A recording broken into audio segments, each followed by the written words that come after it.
Much as it surprised him, the dry heat and endless noise of Orgrimmar felt like home. Perhaps it was like returning to a wayward, peculiar family.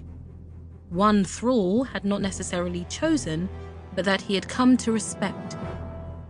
Thrall, son of Duratan, former war chief, had expected to recoil at the familiar scents and mayhem of the Horde city, but he slipped back into its rhythm with surprising ease. In a way, the familiarity of it frightened him.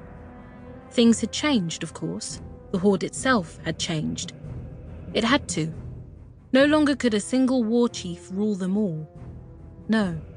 Like a strange family, the Horde had grown, suffered, expanded, retracted, and finally, he thought, they were beginning to find their feet not as different nations united by a single voice, but as a chorus of strong voices raised as one.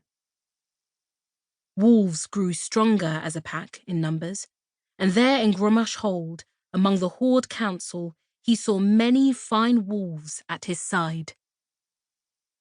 "Do not fear this," he thought, gazing around at those assembled. "You lead no one. You simply sit among equals." His pride did not chafe at the thought. In fact, he welcomed it.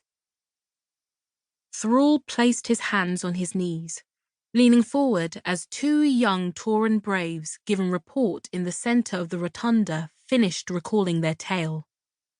They had sighted two dark ranger spies on a ridge in the Northern Barrens, and after alerting a senior patrol in the area, the rangers were tracked and captured. The spies had swallowed some foul concoction and died before they could be questioned, but still, they would no longer be allowed to be the Dark Lady's eyes in Dorotar. A smattering of applause went around the room, and the two braves stood tall, puffing out their furred chests and holding their spears straight. Thrall couldn't stop himself from wondering how long they would live. What cold, bleak place far from here would be their end? What families they would leave behind as they gave themselves over as grist to the mill of war? No. No. They were putting a stop to all of that.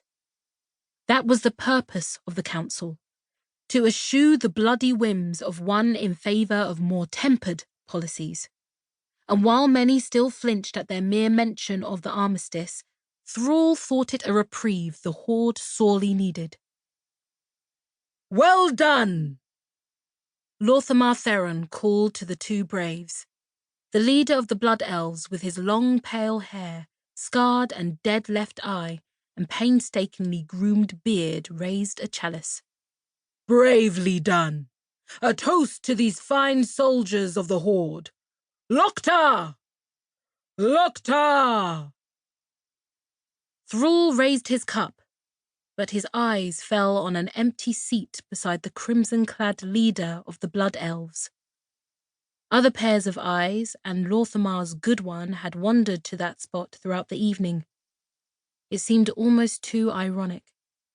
Here they were, a council in response to Sylvanas Windrunner's controversial leadership and self-exile, and nobody sat in her place to speak for the Forsaken. Even the new queen of Zandalar, Talanji, had come from her far-off nation to meet with the council. She sat almost exactly across from Thrall, in the circle of chairs making up the council in the hold, and she had said little so far. Something, he knew, that was uncharacteristic of the brash young queen. Beside her, nearest to the entrance, sat the also newly risen trade prince of the Bilgewater cartel, and while Gazlo might have been diminutive in size, he had made his larger-than-life presence known throughout the day's reports, discussions, and disagreements.